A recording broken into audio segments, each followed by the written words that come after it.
같이 기도하고 시작하겠습니다. 사랑이 많으신 고마우신 하나님 아버지 감사합니다. 모든 사람이 구원받기를 원하시는 하나님께서 오늘 우리 13구역, 14구역 집회에 많은 분들 인도해 주심에 감사드립니다. 말씀을 들으러 오신 많은 분들 마음 문을 열어주시고 하나님 말씀 잘 받을 수 있도록 도와주시옵소서. 말씀을 전하는 자의 입술에도 함께해 주셔서 정확하게 하나님 말씀을 증거할 수 있도록 도와주시옵소서. 시종을 온전히 주님께만 의지합니다. 고마우신 예수님 이름으로 감사하며 기도드렸습니다. 아멘. 성경을 한 구절 찾아보겠습니다. 요한복음 8장을 찾아보시겠습니다.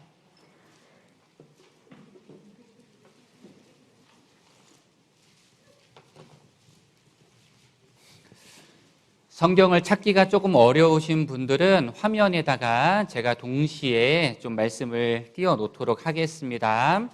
시간 관계상 이제 화면도 좀 이용하고 자료도 좀 보여드리면서 진행을 해보겠습니다.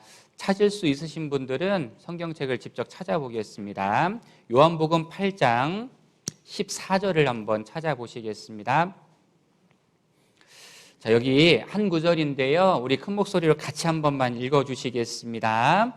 예수께서 대답하여 가라사대 내가 나를 위하여 증거하여도 내 증거가 참되니 나는 내가 어디서 오며 어디로 가는 것을 알미언이와 너희는 내가 어디서 오며 어디로 가는 것을 알지 못하느니라.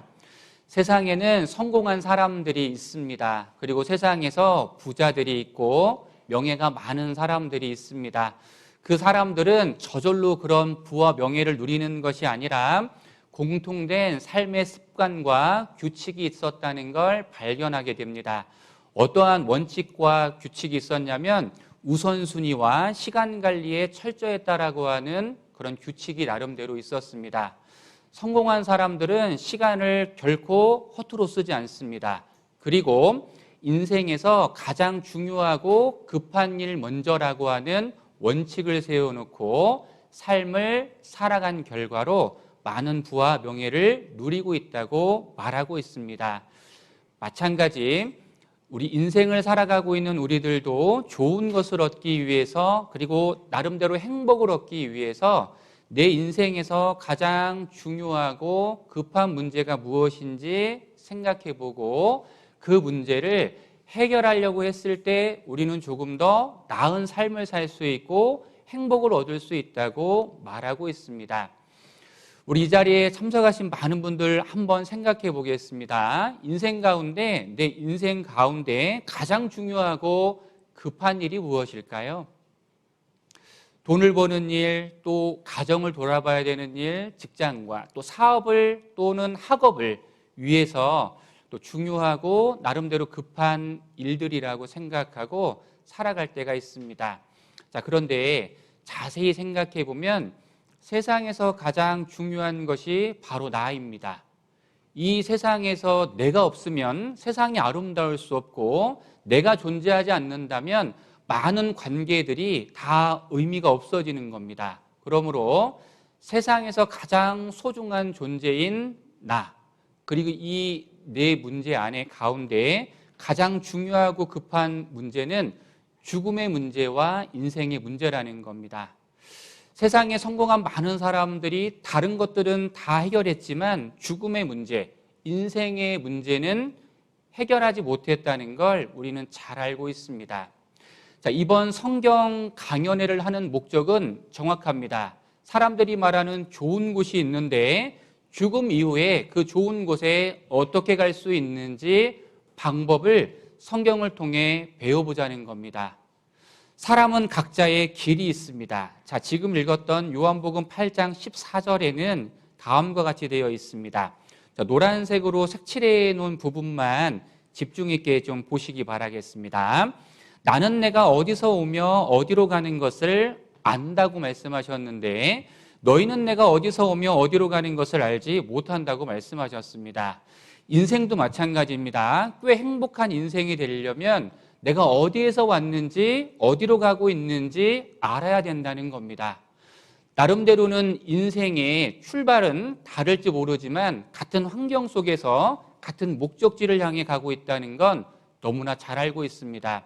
태어난 사람은 반드시 죽습니다. 그런데 내가 가고 있는 그 길이 좋은 곳에 가는 길이 맞는지 아니면 잘못된 길을 걸어가고 있는지 확인해 보는 건 중요하다는 겁니다. 여러분들은 지금 어떠한 길을 걸어가고 계십니까? 나름대로는 목표를 향해서 열심히 걸어가고 계실 것이 틀림없습니다. 그런데 쉼표를 한번 찍어보고 한번 확인해 보자는 겁니다. 단순하게 교회 문제가 아니라 기독교의 문제가 아니라 정말 내 인생의 문제를 확인해 보자는 거예요. 사람은 누구나 행복하기를 원합니다. 어떻게 해야 행복할까? 성경에서는 하나님을 만날 때 행복할 수 있다고 말씀하고 있습니다. 그래서 바쁜 시간임에도 불구하고 성경 말씀 한번 배워보자고 자신 있게 말씀을 드린 겁니다. 그래서 오해하면 안 됩니다. 우리 대국교회가 세상에서 제일 좋은 교회고 이 교회 다니라고 여기 모시고 온 것 아닙니다. 종교를 개종하라고 이곳에 모시고 온 것 또한 아닙니다. 그동안 바쁘고 수고한 그 인생 가운데 쉼표를 찍고 자기의 인생을 돌아보며 내가 가고 있는 길이 어느 길인지 확인하는 시간을 갖고자 합니다. 예전에 제가 이맘때쯤에 우리 경남의 하동이라는 곳에 방문한 적이 있었습니다. 근데 하동이 경치가 아주 좋기로 유명하잖아요. 그래서 이제 4월달, 5월달 그 시점에 제가 차를 몰고 다녀온 적이 있었는데요. 그때 당시에 제 차가 LPG 차였습니다. 그런데 이제 대구에서 출발을 했는데요. 하동에 거의 도착할 무렵에 경고등이 돌아왔습니다. 이제 가스를 충전하라고. 근데 제가 다음날 돌아올 때 이제 넣으려고 안일하게 생각하고 다음날 이제 모든 일정을 마치고 대구로 돌아오는 이제 길에 아름다운 경치를 좀 구경을 좀 하고 이제 보고 오려고 했는데요. 차가 계속 덜덜거리는 거예요. 그래서 이제 LPG 충전소를 찾으려고 돌아다녔는데 찾을 수가 없는 겁니다. 차는 점점 시동이 꺼질 것만 같은 불안에 휩싸였어요. 좋은 경치는 제 눈에 들어오지 않았습니다. 제 마음과 생각에는 오로지 LPG 충전소만 생각만 났어요. 그래서 결국에 거의 차가 멈출 즈음에 LPG 충전소를 발견하고 충전을 했던 기억이 있거든요. 그러니까 제 기억의 하동은 충전소밖에 생각이 안 납니다. 좋은 기억이 다 사라졌어요. 마찬가지입니다. 인생도 이제 여행인데요. 좋은 것들이 많이 있거든요. 그런데 내가 별로 중요하지도 않고 급하지도 않은 일에 관심을 두고 마음을 두는 사이에 정말 중요한 것들이 지나가고 있다는 겁니다. 그런 일들은 우리 인생 가운데 수도 없이 많이 발견하게 되죠. 자, 여기 화면을 한번 보시겠습니다. 우리 최희준 선생님의 나그네 길, 우리 하숙생이라는 노래입니다. 인생은 나그네 길, 어디서 왔다가 어디로 가는가. 이 해답을 찾으면 정말 인생이 행복할 수 있습니다. 많은 사람들이 고민하고 있는 문제이죠.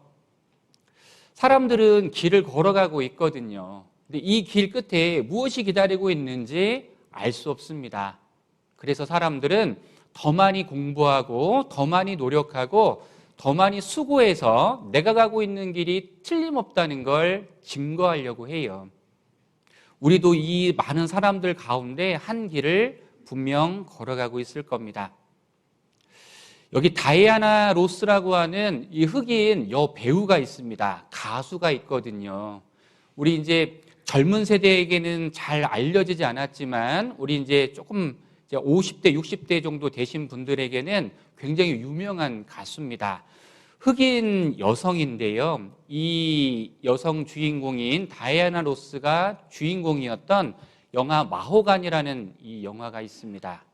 이 여성이 흑인 여성임에도 불구하고 역사상 가장 성공한 여성으로 알려져 있거든요.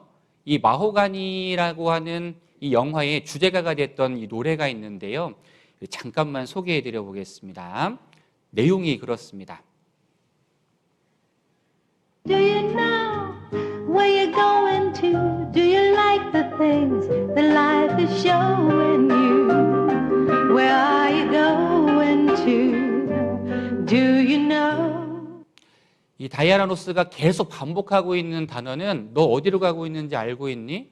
너 이 길 끝에 무엇이 기다리고 있는지 알고 있니? 계속해서 반문하는 내용입니다.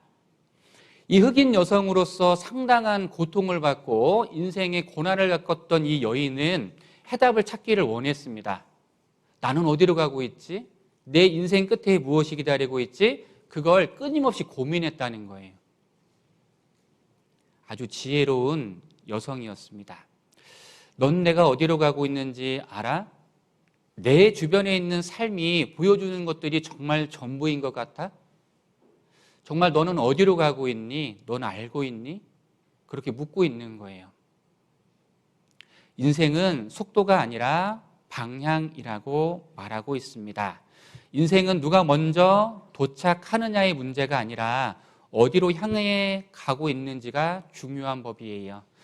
우리는 태어나서 많은 길을 걸어갑니다. 학교에서 또는 직장에서 또는 결혼하고 나서 마지막 행복의 길과 성공의 길로 달려가고 있는 겁니다. 그래서 최종 목적지는 성공하는 삶, 행복한 삶을 원해요. 그러나 이 성공과 행복의 끝에는 모든 사람들의 인생의 종착지인 죽음에 다다르게 되는 겁니다.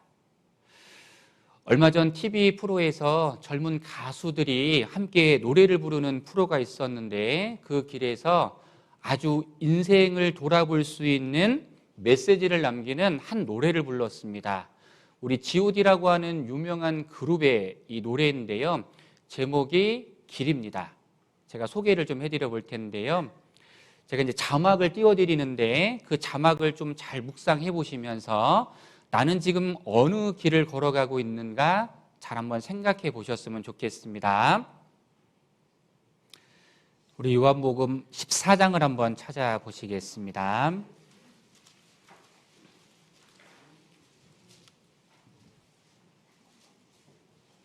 성경 요한복음 14장 6절을 찾아보시겠습니다. 같이 한번 읽어보시겠습니다. 예수께서 가라사대 내가 곧 길이요 진리요 생명이니 나로 말미암지 않고는 아버지께로 올 자가 없느니라. 인생에 많은 길이 있는데요. 예수님을 만나는 그 길, 그리고 좋은 곳에 갈 수 있는 그 길은 정해져 있습니다. 오직 성경을 통해서 그리고 하나님을 통해서 우리는 좋은 길을 걸어가고 있고 내가 가고 있는 길이 틀리지 않았다는 걸 확인할 수 있습니다. 그래서 여러분들 오늘 인도하신 여러분들께서 먼저 이 길을 발견했습니다. 성경을 통해서 내가 가고 있는 길이 틀림없다는 걸 확신했습니다. 그래서 그 길에 함께 가자고 여러분들 초대한 거예요. 작고 작은 교회 이야기를 하는 것이 아니라 종교 이야기를 하는 것이 아니라 옆에 있는 여러분들 정말 소중한 사람이기 때문에 같은 길을 걸어가자고 여러분들께 부탁을 드리는 거예요. 우리 옆에 인도하신 분들 한 번만 쳐다보시겠습니까? 여러분들 그 길을 함께 가자는 거예요. 여러분들 여행을 가는데 아무리 좋은 목적지가 있어도 혼자 가면 좋지 않지 않습니까? 사랑하는 사람들과 함께 가야 되잖아요. 그래서 모르긴 몰라도 이 자리에 초대하신 여러분들은 사랑하는 사람들이 틀림없습니다. 영혼이 잘 되기를 원하고 예수님을 진정 만나서 좋은 길을 걷기를 원하시는 겁니다. 하나님도 그것을 원하셔요. 내가 곧 길이요 진리요 생명입니다. 이 길을 쭉 따라가면, 이번 성경 강연에 잘 따라가면 진리를 발견하고 참 생명 발견할 수 있습니다. 한번 들어보시고 확인해 보시면 귀한 시간이 되실 겁니다. 한자에 보면 나자가 있습니다. 나는 누구입니까? 이 해답은 어떻게 찾아야 합니까? 이 나라는 존재를 찾기 위해서, 나라는 이 사람을 찾기 위해서 많은 사람들이 연구했습니다. 시중에 가면 나와 관련된 책들이 수도 없이 많이 출판이 되어 있습니다. 답을 얻지 못하고 있는 거예요. 생각하는 사람은 무엇을 생각하고 있는 걸까요? 나는 어디에서 왔을까? 나는 누구이며 왜 사는가? 나는 어디로 가는가? 생각해 봐야 된다는 겁니다. 요즘에는 생각 없는 시대에 살고 있습니다. 왜냐하면 검색이 뛰어나기 때문에 조금만 시간만 투자하면 많은 정보들을 얻을 수 있습니다. 그래서 인생을 진지하게 생각하지 않아요. 인생을 분석해 보면 웃는 시간은 20일밖에 안 된다고 말씀하고 있는 거예요. 고작 20일짜리 20일 웃는 시간을 위해서 우리가 한평생 수고하고 살아간단 말입니까? 그렇진 않다는 거예요. 우리의 평생 7, 80년 살아가는 동안에 웃는 시간 20일, 허무하잖아요. 그래서 세상에 성공한 사람들이 평생 웃는 시간 20일밖에 안 되는 인생 가운데 무슨 생각을 했겠냐 이 말이에요. 세상에서 나름대로 성공한 많은 사람들이 무슨 생각을 했을까요? 이 부귀와 명예와 영광도 죽음 앞에서는 아무 의미가 없다는 걸 발견하게 된 겁니다. 그래서 화면에 띄어드린 많은 유명한 사람들의 공통적인 이 질문은 어떻게 하면 죽음의 문제를 해결할 수 있을까? 거기에 다다르게 된 거예요. 그 길은 피할 수 없는 길입니다. 그러나 성경에서는 하나님을 온전히 만나고 영생의 축복을 받으면 죽음의 문제를 해결하고 영원한 천국에 들어갈 수 있는 자격을 누릴 수 있다고 분명히 말씀하고 있는 겁니다. 그래서 하루에 2시간씩 투자해서 반드시 이 문제를 해결해 보고 들어보자는 거예요.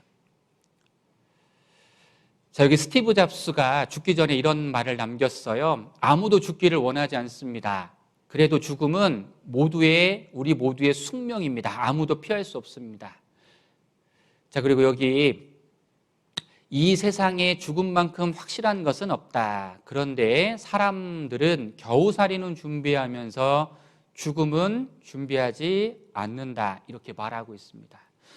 여러분들 확률 100% 일어나는 일들이 세상에 흔치 않지만 반드시 일어나는 100%의 확률을 가진 일들이 있습니다. 예를 들어 보면 우리의 죽음의 문제는 확률 100%의 문제입니다. 그런데 문제는 준비하지 않는다는 거예요. 우리 잠언 27장 1절 말씀에 보면 너는 내일 일을 자랑하지 말라. 하루 동안에 무슨 일이 날는지 내가 알 수 없음이니라. 하루의 일을, 내일 일을 사람이 알 수 없거든요. 그런데 문제는 확률 100%인 그 죽음의 문제에 있어서 전혀 생각하지 않고 준비하지 않는다는 겁니다. 죽음이 나와 먼 이야기처럼 생각하고 살아가는 거예요. 그런데 우리가 뉴스를 보거나 어떤 이제 자료를 검색하다 보면 가슴 아픈 사연들과 가슴 아픈 일들이 곳곳에서 벌어지고 있잖아요. 우리 주변에서도 그러한 일들은 많이 일어나고 있습니다. 만약을 대비해서 보험을 들고 준비하는 것처럼 우리의 인생의 문제도 준비하는 삶이 지혜로운 삶이라고 말하는 겁니다. 진실로 삶은 죽음으로 끝난다. 석가모니가 이렇게 이야기했습니다. 모든 사람은 죽는다. 나는 사람이다. 고로 나는 죽는다. 당연한 이야기입니다. 내가 삶에 대해서 다 모르는데 어찌 죽음에 대해서 알 수 있겠는가? 그래요. 이 문제의 해답은 예수님께로 갔을 때 풀릴 수 있는 해답인 것입니다. 생각하지 않는 사람들이 자신의 문제에 대해서 생각하지 않고 자신의 인생에 대해서 생각하지 않습니다. 생각하는 기계, 생각하지 않는 인간. 챗 GPT라고 하는 최신 AI 인공지능 서비스는 인간보다 더 많은 정보를 갖고 있습니다. 간단한 이 검색어를 넣으면 많은 정보를 얻을 수 있는데요. 옛날에는 생각을 많이 해야 성공하는데 요즘의 성공법은 달라요.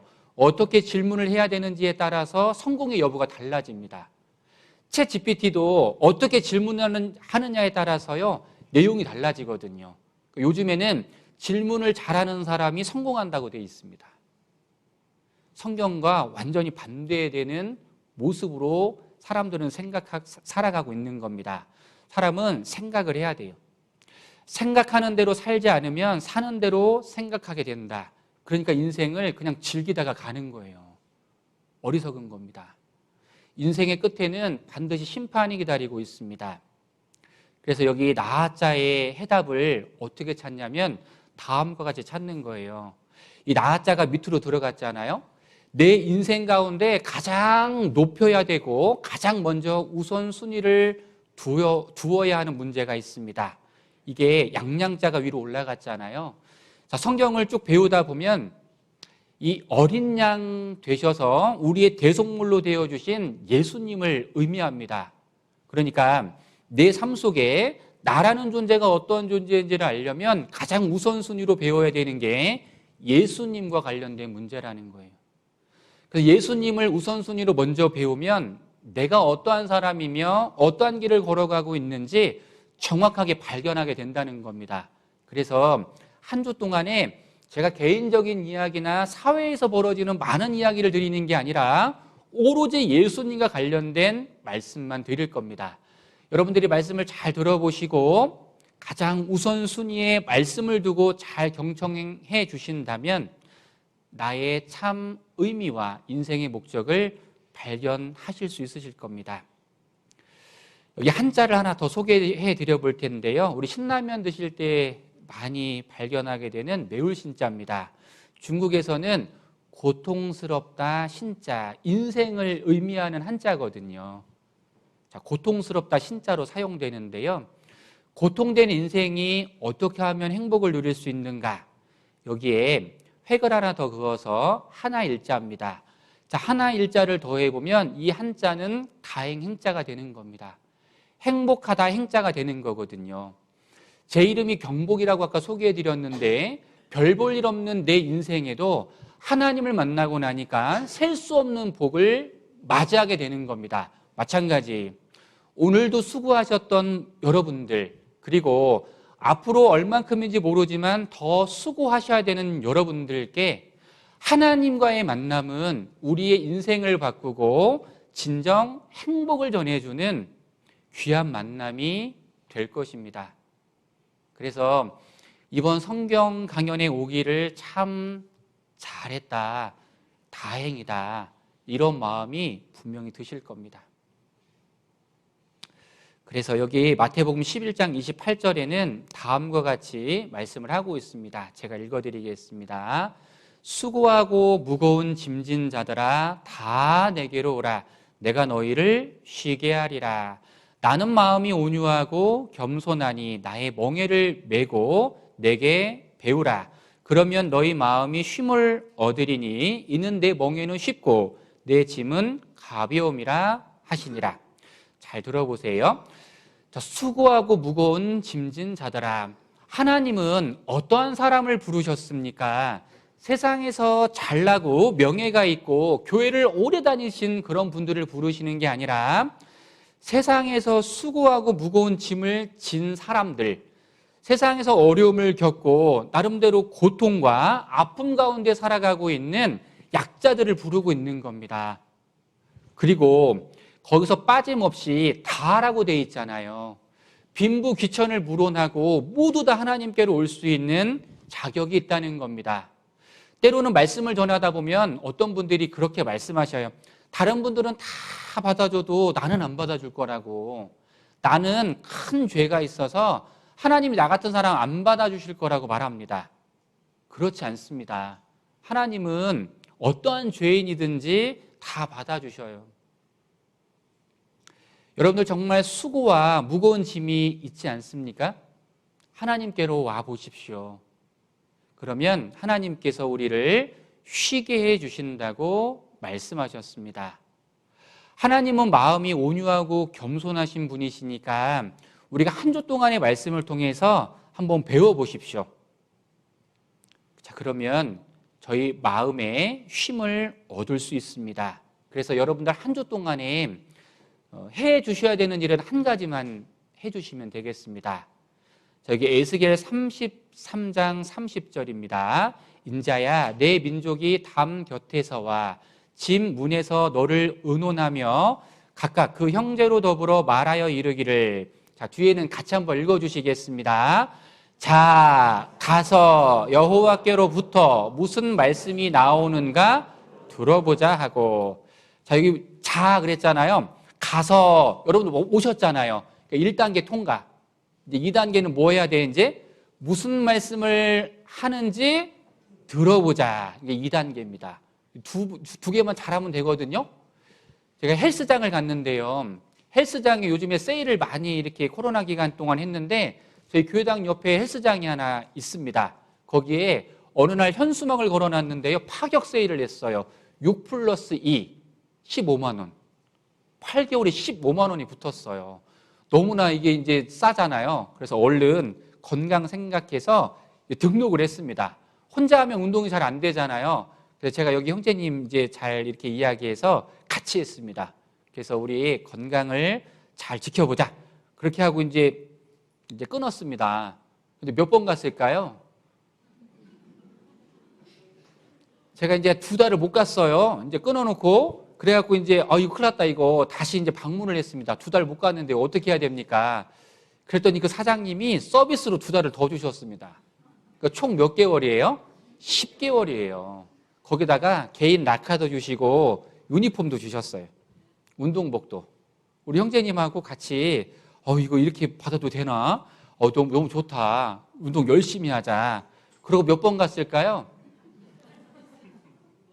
한 번도 안 갔습니다. 그래가지고 제가 이제 저는 그렇다 치고 옆에 있는 형제님한테 몇 번 가셨어요 했더니 한 번도 안 갔어요. 그 형제님도. 왜 안 갔어요? 그랬더니 서로 막 그냥 한참 웃었던 기억이 있거든요. 그래서 이제 거기 그 헬스장에 그 문 딱 이렇게 보니까요. 문 앞에 이렇게 적혀져 있습니다.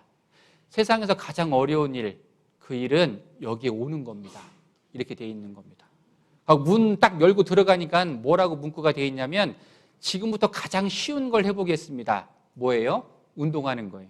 그러니까 운동할 때 가장 어려운 게 헬스장까지 가는 거라는 거예요. 그러니까 우리가 천국 갈 때도 마찬가지예요. 하나님 사랑 깨달을 때도 뭐가 제일 어렵냐면 여기까지 오는 게 제일 힘들어요. 내일부터 한번 경험하실 겁니다. 일주일 전참하는 게 사실 기적이에요. 그러니까 여러분들은 그 5일 동안 많은 갈등과 유혹이 있을 텐데 잘 이기고 말씀을 끝까지 잘 들어보셨으면 좋겠습니다. 그래서 오늘 첫 시간에 함께 생각해 볼 내용들을 몇 가지 좀 정리해 봤거든요. 첫 번째는 오해를 좀 풀어야겠습니다. 성경에 대해서, 하나님에 대해서. 요즘에 뉴스에 하나님과 교회에 대한 안 좋은 매체들이 많이 나왔기 때문에 하나님과 성경에 대해서 오해하시는 분들이 있습니다. 오해를 한번 풀어보고요. 두 번째는 창조주 하나님이 어떠한 분이신지 그 존재와 능력을 한번 살펴보는 시간을 갖겠습니다. 그리고 세 번째는 사람이 정말 진화된 것인가, 원숭이가 사람 된 것인가, 아니면 누군가가 만드신 걸작품이 맞는가 한번 생각해 보도록 하고요. 사람이 더 소중한가? 사람은 무엇이 더 소중한가? 몸이 있고 영혼이 있다고 하는데 무엇이 더 소중한지 한번 생각해 보겠습니다. 그리고 인생의 참된 목적까지 짧은 시간이지만 간단하게 한번 정리를 한번 해보겠습니다. 자, 여기 하나님을 믿지 않는 이유를 몇 가지 좀 설명해 볼 텐데요. 여기는 이 챗 GPT의 여기 내용입니다. 요즘에 이제 뭐 논문도 써주고 인터뷰 뭐 내용도 써주고 뭐 다 해주는 만능으로 알려져 있는 챗 GPT입니다. 여기에 할 수 있는 일들, 소설도 쓸 수 있고 이메일 답장도 보낼 수 있고요. 가계부도 완성할 수 있다라고 되어 있습니다. 이 이제 독일의 미래학자 알렉스라는 사람이 챗 GPT와 나눈 대화의 내용의 일부분인데요. 다음과 같이 소개하고 있습니다. 묻습니다. 신은 누구입니까? 이 지구를 만든 지성이지요. 챗 GPT가 인공지능 AI가 대답하고 있는 겁니다. 신은 존재합니까? 그럼요. 신을 본 적이 있습니까? 없습니다. 신이 존재한다는 걸 어떻게 확신하죠? 여기 대답이 뭐라고 되어 있냐면 그게 최선입니다. 여전히 확신합니다.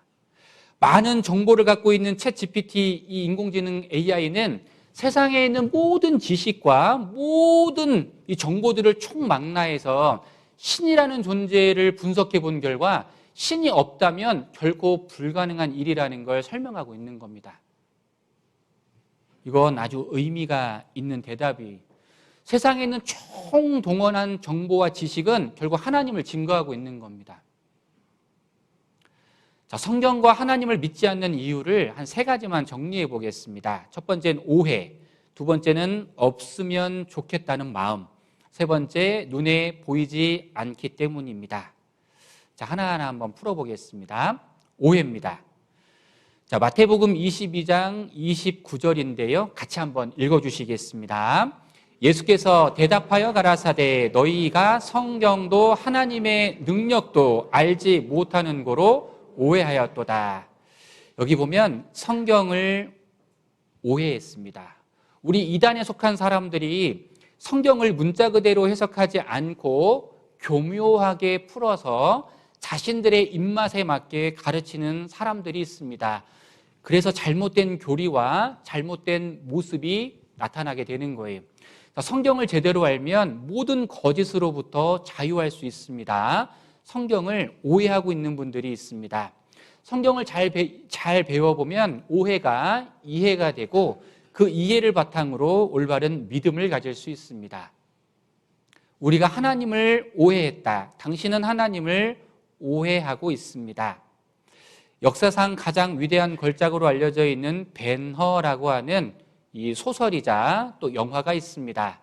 미국의 유명한 문학가요 정치가인 루 웰리스도 성경이 하나님의 말씀이고 예수 그리스도가 하나님의 아들이라는 많은 사람들의 믿음이 못마땅하여 그 거짓됨을 폭로하려고 성경을 연구하다 결국 예수 그리스도가 하나님의 아들이시며 성경이 살아계신 하나님의 말씀임을 시인할 수밖에 없었습니다.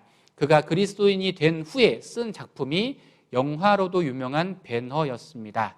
이 루 웰리스는 오해하고 있었거든요. 저도 예전에 어린 시절로 돌아가서 저희 어머니가 이제 저 6살 때 돌아가셨는데요. 결핵으로 돌아가셨거든요. 그때 교회당에서 안수를 받다가 돌아가셨습니다. 그러니까 이제 제 기억에는 교회하면 우리 어머니를 병들게 하고 우리 어머니의 생명을 앗아간 사람들 이렇게 오해하고 살았던 기억들이 어린 시절에 많이 있었거든요. 자, 그런데 어느 날 이제 교회 말고 이제 교회는 건물이 교회가 아니라 성경을 배워보면 사람이 교회거든요. 하나님의 사랑을 깨달은 사람들이 모인 곳이 교회거든요. 우리는 지금 교회 당에 있는 겁니다. 자, 그런데 이제 교회 다니는 사람들의 모습은 완벽하지 않아요. 교회 다니는 사람들 중에 뭐 잘못하게 행동하는 사람들도 있고 또 잘못된 모습으로 지내는 사람들도 있습니다. 그런데 하나님에 대해서는 내가 정말 오해하고 있었다는 생각을 어느 날 하게 되었거든요. 하나님은 나에게 무슨 잘못을 했지? 하나님은 나에게 어떠한 메시지를 주는 분이시지? 그런 것들이 너무 궁금해서 저도 이렇게 전도 집회 말씀을 들었던 기억이 있습니다. 잘 배우고 나서는 그 오해가 상당수 많이 해결이 됐어요. 결국 많은 사람들이 성경을 배우기 전과 후가 완전히 달라졌다는 걸 말씀하고 있는데 이 자리에 참석한 여러분들도 동일한 마음으로 말씀을 들어보셨으면 좋겠습니다. 고정관념이 있습니다. 잘 변하지 않는 확고한 의식들, 일반화된 생각들입니다. 쉽게 이야기하면 선입견, 편견 혹은 차별 이렇게 되어 있는데요. 이 고정관념이 하나님을 믿는 믿음을 방해한다 이렇게 말하고 있거든요. 그래서 선입견이 있는데 직접 경험해보지 않은 상태에서 미리 마음속에 굳어진 변화하기 어려운 견해, 쉽게 이야기하면 이런 것들이에요. 여러분들 여기 한번 좀 질문인데요, 문제인데요, 한번 맞춰보세요. 단 한 번만 선을 그어서 삼각형 2개를 만들어 보세요라는 질문지가 있거든요. 여러분 얼른 한번 생각해 볼까요? 그러니까 선 하나만 그려가지고요, 삼각형 2개를 그려야 됩니다. 이거 지금 육각형인데요. 어떻게 그리면 될까요? 그러니까 아무리 생각을 해봐도 답을 못 찾겠는 거예요. 이거 어떻게 찾아야 되나? 그래서 이거 찾다가 막 이제 화가 막 나잖아요. 이거 어떻게 하라는 거야, 이게. 답은 있긴 있는 거야. 자, 그런데 이렇게 한번 생각해 볼게요. 자, 선을 하나만 그리라고 했습니다. 선. 이렇게 하면 어떨까요? 그러니까 사람들은 어떤 고정관념이 있냐면 선은 가늘다라고 하는 고정관념이 있는 거예요. 선은 가늘다. 근데 선이 굵을 수도 있는 겁니다. 삼각형이 두 개잖아요. 이게 고정관념이라는 거예요. 그러니까 하나님을 믿으면 재산이 다 날아간다. 뭐 이런 거 있잖아요. 하나님을 믿으면 나 좋아하는 거 다 못하게 한다. 하나님 믿으면 뭐 주일날 꼼짝도 못한다. 친구 관계가 다 멀어진다. 뭐 이런 잘못된 견해들이 있다는 겁니다. 편견도 있습니다. 한쪽으로 치우친 공정하지 못한 생각입니다. 세상은 균형이 있어야 돼요. 그래서 어느 한쪽으로 일방적으로 쏠려 있으면 다른 쪽으로 끌어당기는 노력이 있어야 인생을 아름답게 살 수 있어요. 그래서 우리 세상에서도 우리나라에도 보면 좌파가 있고 우파가 있다 그러잖아요. 한쪽으로 지나치게 쏠려 있는 겁니다. 균형이 안 맞춰져 있는 거잖아요.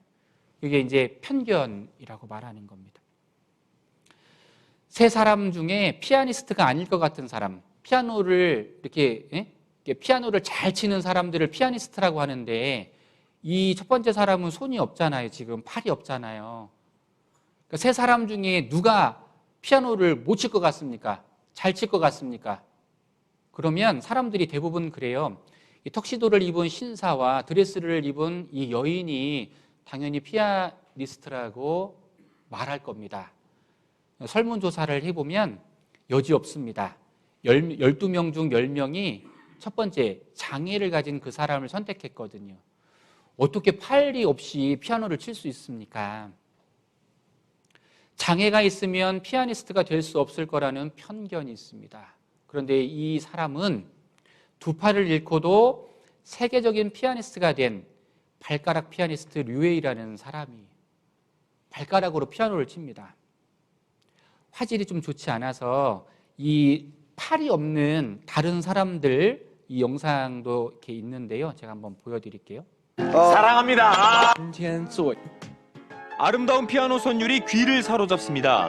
우리나라 피아니스트 이루마의 히트곡을 물 흐르듯 깔끔하게 연주하는 이 소녀는 15살 알렉시 로마노프입니다. 그런데 알렉시는 태어날 때부터 손가락이 없었는데요. 몇 년 전 피아노의 매력에 눈을 뜨게 됐고 피나는 노력을 통해 실력을 쌓았다고 합니다. 앞으로 더 많은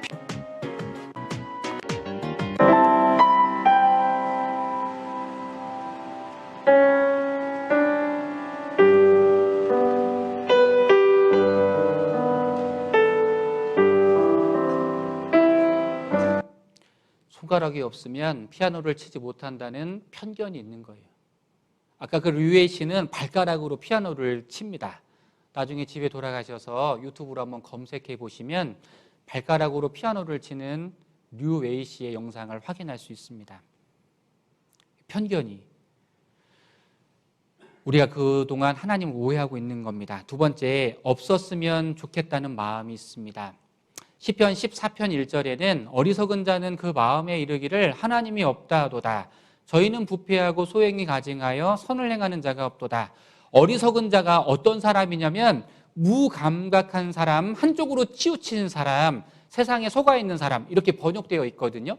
어리석은 자는 하나님이 없다고 말해요. 도둑은 경찰 없기를 바랍니다. 지금 이제 일하러 나가시는 이 도둑들은 새콤 없기도 바래요. 왜냐하면 있으면 골치가 아프잖아요. 인생은 죄악이 가득하기 때문에 신 없기를 바랍니다.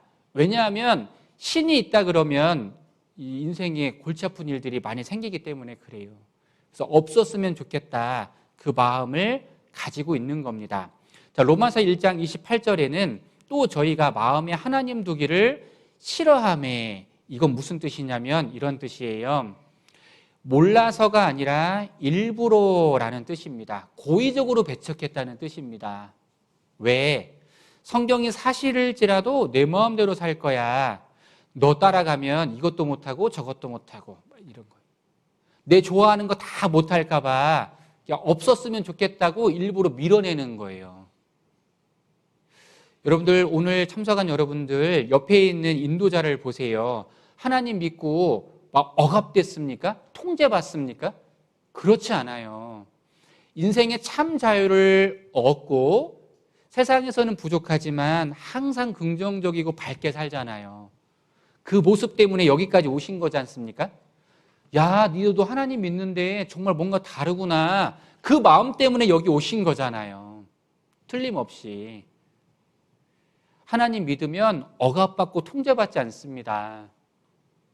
인생에 참된 행복이 있어요. 내 마음에 들어올 자리가 없어요. 먹고 살기도 바쁜데. 성공한 사람들은 중요하고 급한 일, 우선순위를 먼저 생각했다는 겁니다. 하나님을 믿고 그 믿는 믿음을 갖고 살아가는 게 우리는 가장 중요하고 급해요. 하나님 그걸 원하시는 겁니다. 세 번째, 눈에 보이지 않기 때문에 그렇습니다. 자, 골로새서 1장 16절 말씀에 보면 만물이 그에게 창조되되 하늘과 땅에서 보이는 것들과 보이지 않는 것들과 하나님이 이렇게 창조를 하셨습니다. 눈에 보이는 것도 있지만 보이지 않는 것들도 있어요. 잘 생각해 보면 보이지 않는 것들 중에 중요한 것들이 훨씬 많습니다. 이 강당에도 공기가 안 보이지만 존재하고 있습니다. 숨을 쉬고 있잖아요. 소리도 보이지 않지만 듣고 있지 않습니까? 맛도 보이지 않지만 먹어보면 알 수 있는 것처럼 보이지 않는다고 해서 없다고 말할 수 없다는 겁니다. 하나님이 우리 눈에 보이지 않는 이유는 우리의 눈이 불완전하기 때문에 그래요. 여러분들 이 화면이 어떻게 보이십니까? 가까이서 보면 다 이 원은 정지되어 있습니다. 그런데 멀리서 보시면 분명히 돌아가실 거예요. 안 돌아가고 있다면 여러분들 내일 안과를 좀 가보셔야 돼요. 뱅글뱅글 돌아가고 있습니다. 틀림없이 돌아가고 있습니다. 요 그림을 보시면 제가 이 가까이서 보면 분명히 고정되어 있거든요. 근데 멀리서 보면 어떻게 되어 있어요? 출렁이고 있습니다. 고정되어 있다면 안과를 가보셔야 돼요. 분명히 흔들리고 있을 겁니다. 이렇게 우리 눈이 불완전해요. 여러분들 여기 색깔이 몇 개의 색깔이 있어 보이십니까? 당장 한번 눈에 보이는 거 딱 세어보면요. 3개가 있을까요? 몇 개가 있을까요? 여기 보면 3가지의 색깔이 있습니다. 이 3가지의 색깔이 어느 위치에 있느냐에 따라서 색이 달라 보인다고 하거든요. 여러분 이 드레스가 어떤 색깔로 보이십니까? 얼른 한번 보시겠어요? 이 드레스 무슨 색깔로 보이세요? 딱 보니까 파란색으로 보이시잖아요. 아니에요? 금색으로 보이세요? 어떻게 금색으로 어디 금이 있어요 어디? 파란색으로 저는 하여튼 파란색으로 이렇게 보이는 것 같습니다. 예, 그런데 여기 이렇게 보니까요 황금색으로 보인다고 흰색과 황금색으로 보인다는 사람도 있고 검정과 파란색으로 보인다는 사람들이 있습니다. 여기 흰색과 황금색이 흰색이 어디 보이는가요? 나는 안 보이는데. 예. 자, 그런데요. 여기 보니까 이 드레스 색깔이 파란색과 검정색입니다. 그러니까 여기 보면은 많은 사람들이 흰색과 황금색으로 보인다고 이렇게 말씀을 많이 하셨는데요. 왜 이렇게 보이는지 이제 이유가 사실 있습니다. 여러분들 여기 화면 한번 보시겠습니다. 화면에 보면 여기 보면 이제 사람이 눈으로 볼 수 있는 숫자가 약 1억 개 정도가 된다고 하거든요. 자, 그런데 사람 뇌에서 평생 동안 기억하는 건 5% 정도의 이 정보만, 눈에 보이는 것만 기억한대요. 그러면 이게 확률로 따져보면 약 500만 가지만 평생 살면서 머릿속에 기억을 한다 그러거든요. 이게 무슨 말이냐면 눈으로 아무리 본다고 하더라도 자기가 보고 싶은 것만 본다는 거예요. 여러분들 제가 지금 이제 저를 한번 보시겠어요? 제 넥타이 색깔이 무슨 색깔이에요? 저하고 지금 한 몇 시간, 한 50분 정도 저를 봤는데요. 제 넥타이 색깔이 무슨 색깔이에요? 잘 기억 안 나시는 분도 있죠? 제가 일부러 티라고 노란색 입고 왔거든요. 이제 보이시죠? 그러니까 이게 뭐냐면 내가 보고 싶은 것만 봐요. 그래서 우리가 여행을 가면 어느 길에 가면 나중에 이제 후기를 보면 다 본 게 다르잖아요. 어떤 분은 이제 나무 보고 좋은 분 있고, 어떤 분은 물 보고 좋은 분 있고, 어떤 분은 돌 보고 좋은 분 있고, 자기가 관심 있는 것만 본다는 겁니다. 그러니까 하나님을 볼 때도, 말씀을 볼 때도 마찬가지예요. 성경을 볼 때도 자기가 생각하고 싶은 거, 자기가 보고 싶은 것만 봐요. 그러니까 편견이 생기고 오해가 생기는 겁니다. 5%만 기억하는 거예요. 자, 그래서 여기 하나님을 올바로 알 수 있는 유일한 방법은 성경입니다. 여러분들 성경을 자세히 배워야 하나님을 정확하게 이해할 수 있습니다. 자, 요한복음 1장 1절인데요. 같이 한번 읽어보겠습니다. 태초에 말씀이 계시니라. 이 말씀이 하나님과 함께 계셨으니 이 말씀은 곧 하나님이시니라. 여러분들 저 한번 따라해 주시겠습니다. 말씀은 하나님이시니라. 자, 그러면 우리가 하나님을 본다는 건 말씀을 본다는 거예요. 하나님은 눈에 보이지 않습니다. 우리의 눈은 불완전하고 하나님을 보면 사람이 살 수 없게 되어 있어요. 하나님은 영적인 존재입니다. 살과 뼈가 없습니다. 그러니까 인간과 같은 모습이 아니라는 거예요. 손에 있는 세균은 눈으로 보는 게 아니라 현미경으로 보는 것처럼 하나님은 말씀으로 보는 거예요. 그래서 우리가 지금 말씀을 배우고 있는데 하나님에 대해서 배우고 있는 거와 같습니다. 그래서 말씀에서 벗어나면 다 거짓이다 이렇게 말할 수 있어요. 모든 답은 성경에 기록되어 있습니다. 자, 그러면 성경이 나와 무슨 상관이 있는가? 자, 요한복음 5장 39절에 보면 너희가 성경에서 영생을 얻는 줄을 생각하고 성경을 상고하거니와 이 성경이 곧 내게 대하여 증거하는 것이로다. 성경이 하나님을 증거합니다. 그래서 성경을 자세히 배워보면 마지막 결론이 뭐냐? 뭘 얻습니까? 영생을 얻는 거예요. 영생은 영원한 생명의 줄임말입니다.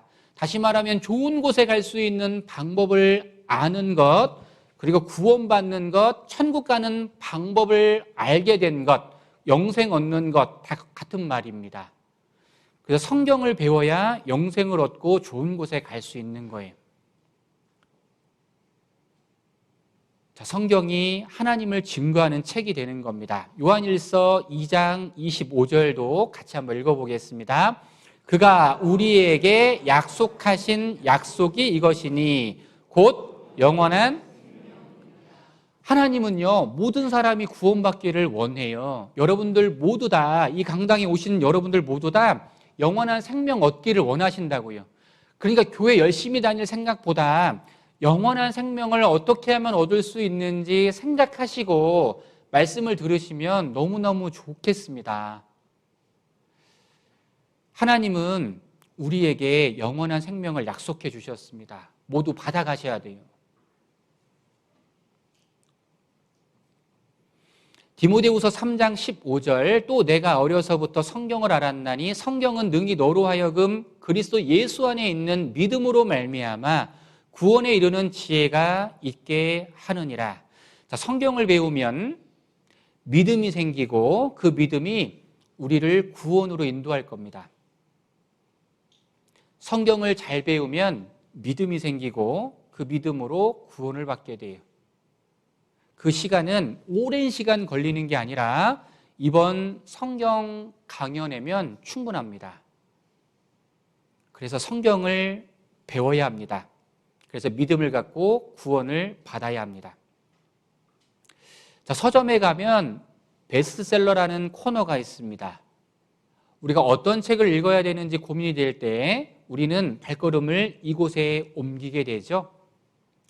책 속에 길이 있다라는 말이 있는 것처럼 책을 통해서 인생의 방향이 결정되기도 합니다. 자, 그래서 어떤 책이 우리에게 길이 될 수 있을까? 여기 보면 이렇게 말하고 있죠. 역대 가장 많은 사람들이 읽고 영향력을 받은 책이 무엇일까? 만약에 이런 책이 있다면 한 번쯤 읽어볼 만한 가치가 있는 거잖아요. 자, 여기 만류인력의 법칙을 발견한 아이작 뉴턴은 이 세상에서 아무리 심오한 역사를 보아도 성경에 나오는 기록만큼 정확성을 가진 것은 없다. 자, 세상에서 가장 많은 사람들이 읽고 영향력을 받은 책이 무슨 책일까요? 여기 네이버에 찾아보니까요, 세상에서 가장 많이 팔린 책이 성경입니다. 세상에서 가장 많이 읽혀진 책 1위가 바로 성경이에요. 그러니까 내가 태어나서 죽을 때까지 한 번쯤은 배워봐야 할 만큼 가치가 있다는 겁니다. 성경입니다. 우리 코로나19 기간 동안에도 이 성경의 판매량이 급증했다, 이렇게 이제 뉴스가 나와 있고, 우리 수학의 정석 다음으로 많이, 그 전에 3대째 내려온 수학 참고서의 전설 바이블이라고 되어 있는 이 수학의 정석이라는 책이 있습니다. 여기 맨 밑에 보면 이렇게 소개되어 있죠. 우리나라에서 성경 다음으로 많이 팔린 책. 그러니까 성경이 가장 많이 팔린 책이 우리나라에서도. 자, 성경 번역은 3,610개의 언어로 번역이 되어 있습니다. 2023년 4월 5일자 이 보도에 보면 3,600개의 언어로 번역이 되어 있어요. 자, 세상에서 두 번째로 많은 종교로 알려지는 이 불교나 이런 데 보면 불경은요, 40개의 언어로 번역되어 있습니다. 자, 성경이 세상에 있는 나라들보다 훨씬 더 많은 언어로 번역되는 이유가 무엇일까요? 하나님 마음이 급하신 거예요. 그래서 성경을 몰랐다 핑계댈 수 없도록 모든 사람이 성경을 읽을 수 있도록 하나님이 번역의 속도를 빨리 해주시는 겁니다. 나는 성경 몰랐어요. 우리는 성경이 없어서 못 배웠어요. 이렇게 핑계할 수 없도록 많이 번역의 역사를 인도해주고 계신 거예요. 미국 성경 번역 단체가 2033년까지 모든 언어로 성경을 번역하겠다, 이렇게 뉴스에 보도가 됐습니다. 이 성경 번역이 다 돼서 온 세상에 복음이 다 전해지면 그제야 끝이 온다고 성경에 기록되어 있습니다. 여기 보면 어린 왕자는 253개 언어로 번역되어 있거든요. 하나님이 인간에게 주신 가장 좋은 선물은 성경이다. 여기 아브라함 링컨이 그렇게 말을 했습니다. 이 트럼프 대통령도 선서할 때 성경 위에다가 손을 얹고 이 정치를 하겠다고 선언을 하거든요. 이 바이든 대통령도 취임할 때 오래전부터 내려오는 이 가보와 같은 이 성경 위에다가 자신의 정치의 모든 생명을 하나님께 맡긴다는 간절한 기도와 선언으로 대통령의 업무를 시작했습니다. 여기 보면 미국에 러시모아 산이라는 이 유명한 산이 있는데요. 여기 역대 대통령들의 얼굴을 조각해 놓은 조각상들이 있습니다. 1대 대통령 워싱턴은 성경이 없이는 미국을 다스릴 수 없다.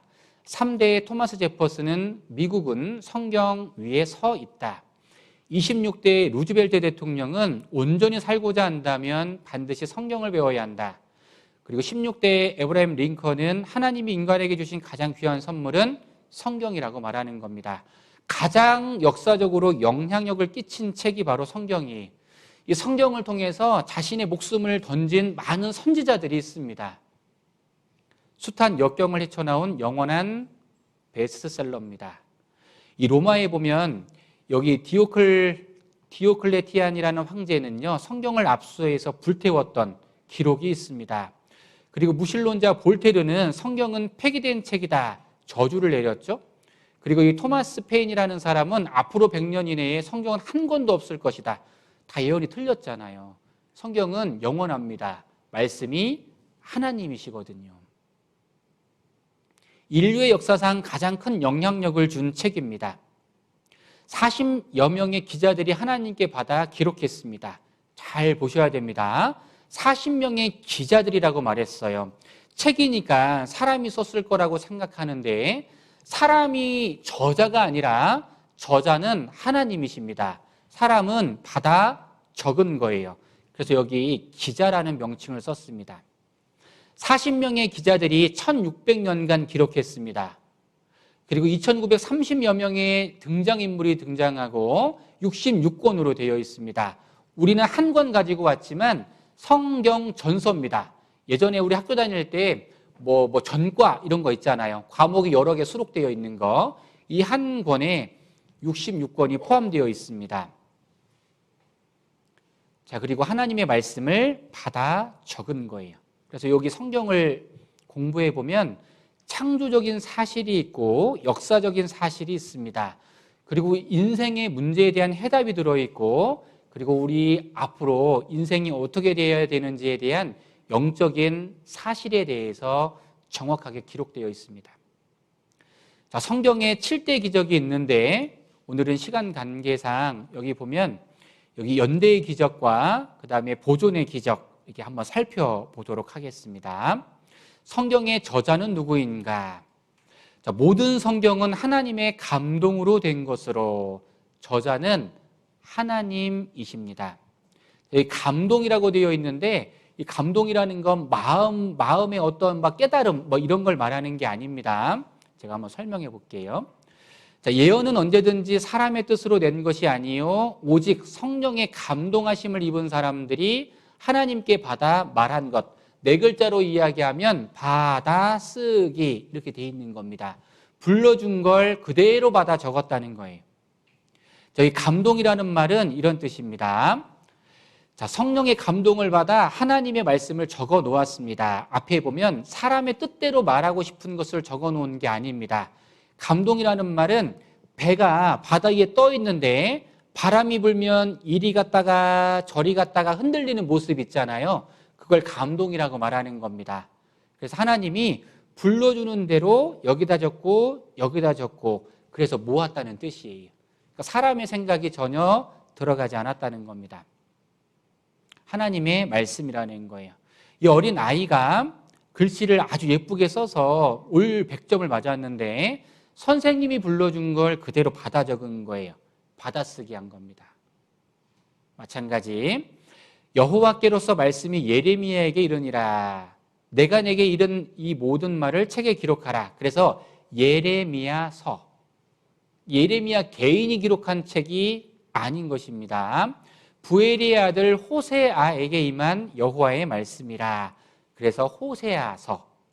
여호와의 말씀이 제사장 에스겔에게 특별히 임하고 그래서 에스겔서. 사람의 생각은 전혀 없습니다. 오로지 하나님의 말씀이 있는 것입니다. 자, 성경이 오랜 시간 변질되진 않았을까? 자, 여기 보면 가장 오래된 성경, 지금으로부터 3,500년 전에 쓰여져 있는 욥기 성경 같은 경우에 3,500년 전에 쓰여졌다고 우리가 알려져 있는데 오랜 시간 지내오면서 고쳐지진 않았을까? 사람들이 의심을 많이 했습니다. 저기 이스라엘에 가면 성서의 전당이라는 곳이 있어요. 여기에 보면 사의 사본이 전시되어 있습니다. 성경 사본이. 성서의 전당 내부에는 이사야서 사본 길이가 7.34m가 되어 있는데요. 전시가 되어 있는데 쿰란 제1동굴에서 발견된 것인데요. 이게 왜 중요한지 설명해 보겠습니다. 사의 사본이 발견은 성경이 후대의 몇몇 사람들에 의해 고쳐진 것이 아닌가 하는 의혹이 불식됐던 아주 중요한 사건이었습니다. 이 사의 사본의 발견으로 하여금 많은 사람들의 의심을 한 방에 무찌르는 사건이 되었던 거예요. 자, 여기 보면 여기 가장 오래된 구약성서 사본이 전시되어 있는데 여기 보면 사의 사본은 BC 150년경에 가장 오래된 성경인데요. 이 마소라 사본이라는 사본이 있습니다. AD 900년경이거든요. 차이가 있는데 약 1000년 동안 거듭 필사가 이루어졌음에도 불구하고 그 내용이 1.1획의 오차도 없이 보존되고 있다는 것입니다. 그러니까 사의 사본과 마소라 사본 비교해 보면 똑같다는 거예요. 1000년의 시간차가 있음에도 불구하고. 그리고 이 사의 사본은 그 원본과의 간격을 1000년이나 좁혔을 뿐만 아니라 성경이 아무런 변질 없이 보존되었음을 입증하고 있습니다. 우리가 보고 있는 이사야 성경과 똑같다는 거예요. 그러니까 결코 고쳐지지 않았다는 겁니다. 자, 그래서 첫 시간에 하나님과 성경에 대해서 잠깐 배워봤는데요. 성경에는 하나님 말씀이고 하나님 솜씨가 들어있으니까 쉬는 시간 잠깐 갖고 하나님의 능력과 솜씨가 얼만큼이 있는지 한번 확인해 보는 시간 갖도록 하겠습니다. 하나님의 책, 이 성경이라고 되어 있는데요. 성경은 하나님이 말씀해 주신 걸 그대로 받아 적었기 때문에 하나님의 솜씨가 있으실 거잖아요. 사람의 솜씨와 하나님의 솜씨는 다르지 않습니까? 그래서 그 하나님의 솜씨가 얼마나 위대한지 몇 가지를 좀 살펴볼 겁니다. 그래서 그 살펴보시면서 와, 정말 사람이 할 수 없는 일이었구나. 이 성경 말씀이 하나님 말씀이구나. 하나님 정말 살아 계시는구나. 성경이 사실이구나. 그걸 좀 깨닫는 그런 시간이 좀 됐으면 좋겠습니다. 성경책 맨 처음에 창세기 1장 1절 말씀을 한번 찾아보시겠습니다. 창세기 1장 1절입니다. 여러분들 책을 사시면 가장 먼저 목차와 제목, 그리고 첫 장, 첫 줄, 첫 페이지 뭐가 나와 있는지 궁금하시잖아요. 자, 여기 창세기 1장 1절, 창세기 1장 1절 짧은 구절인데 두 번 반복해서 한번 읽어보겠습니다. 태초에 하나님이 천지를 창조하시니라. 태초에 하나님이 천지를 창조하시니라. 자, 그러면 이렇게 한번 설명해 볼게요. 하나님은 누구신가? 세 글자로 창조주라고 말하는 거예요. 우리 사람들이 말하는 조물주와 같은 거예요. 조물주. 요즘에는 세상이 변했잖아요. 그래서 조물주보다 위에가 있습니다. 건물주예요. 조물주 위에 건물주가 있답니다. 그래서 건물주가 최고래요. 성경은 창세기 1장은 세상의 주인이 하나님이라고 말씀하고 있는 겁니다. 여러분들 여기 제가 이거 하나 적어 볼게요. 소유권, 사용권 이렇게 있어요. 태초에 하나님이 천지를 창조했다. 자, 그러니까 이 세상으로 놓고 보면 소유권이 누구에게 있다는 거예요? 하나님께 있다는 겁니다. 세상은 하나님 손에 있는 거예요. 그럼 우리는 세상에 살고 있으니까 우리의 소유권이 누구에게 있다는 겁니까? 그렇죠. 하나님께 있는 거예요. 그럼 우리는 이 세상 사는 동안에 뭘 부여받은 거예요? 사용권을 부여받은 거예요. 얼마큼 부여받았습니까? 70에서 80년 혹은 100세 시대니까 100년을 부여받은 거예요. 우리가 세상에 살면서 사용권을 부여받는 경우들이 많이 있습니다. 전세 계약이 예를 들면 그렇죠.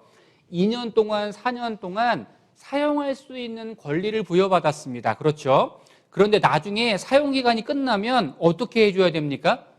반납을 해줘야 됩니다.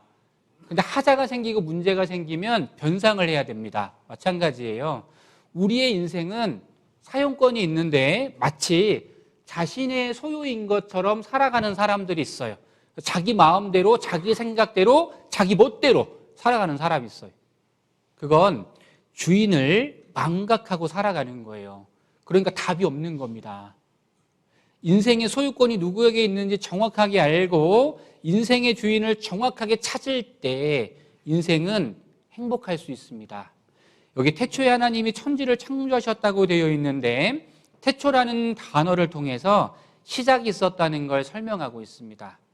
시작이 있기 때문에 반드시 끝도 있어요. 그래서 우리 요한계시록 말씀에 보면 나는 알파요 오메가요 처음이요 나중이요 시작과 끝이라 이렇게 되어 있거든요.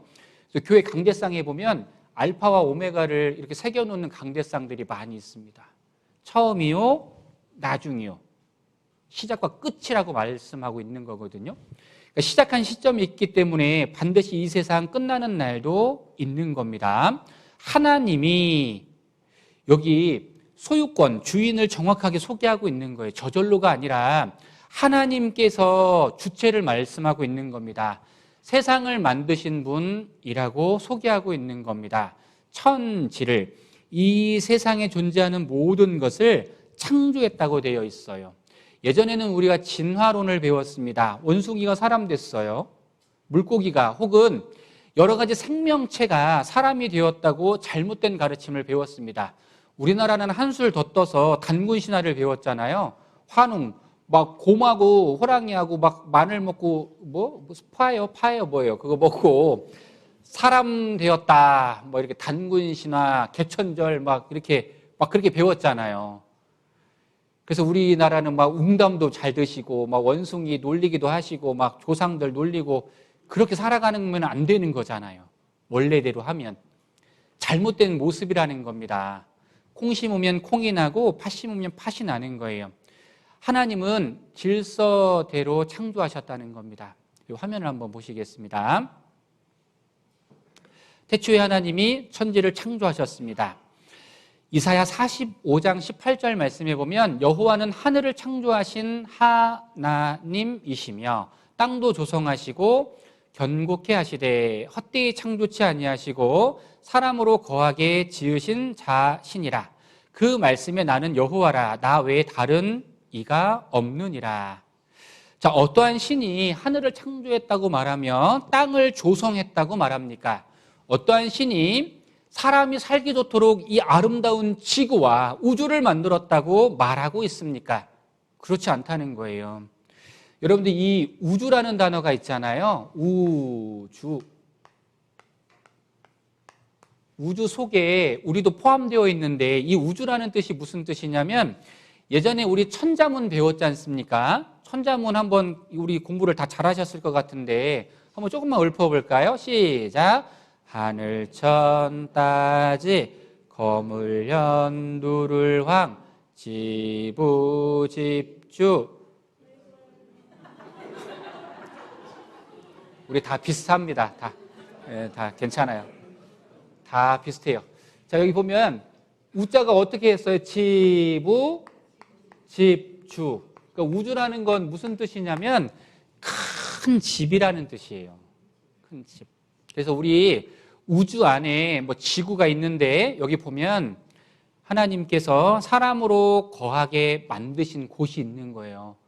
70억, 80억 인구가 살 수 있도록 아름다운 지구를 만들어 주신 겁니다. 큰 집도 있고 작은 집도 있는 거예요. 하나님이 만드셨다는 겁니다. 창세로부터 그의 보이지 아니하는 것들 곧 그의 영원하신 능력과 신성이 만드신 만물에 분명히 보여 알게 되나니 그러므로 저희가 핑계치 못할지니라. 여기 능력은 파워, 힘을 말해요. 힘이 하나님은요 무궁하신 분이에요. 신성이라는 건 지혜를 말하는 겁니다. 하나님의 생각은 한이 없어요. 끝이 없다는 겁니다. 그 분이 그 능력과 그 많은 지혜를 어디다 넣어놨냐? 만물에 넣어주셨다는 겁니다. 그래서 우리가 꽃 하나, 동물 한 마리, 또 우주에 벌어지는 모든 생명 있는 것들을 잘 공부해 보면 아, 이건 저절로 될 수 있는 게 아니구나. 그걸 깨닫는다는 거예요. 그래서 마지막에 뭐 한대요? 핑계치 못한대요. 우리나라에서 핑계로 성공한 사람은 김건모 씨밖에 없다 그러잖아요. 그 말씀을 배우면 하나님 안 계셔. 성경은 사실이 아니야. 이렇게 말할 수 없다는 거예요. 핑계할 수 없습니다. 만물의 특징 첫 번째, 능력이 있습니다. 힘이 있어요. 신성이 있습니다. 지혜가 있다는 거예요. 얼만큼 있는지 확인해 보겠습니다.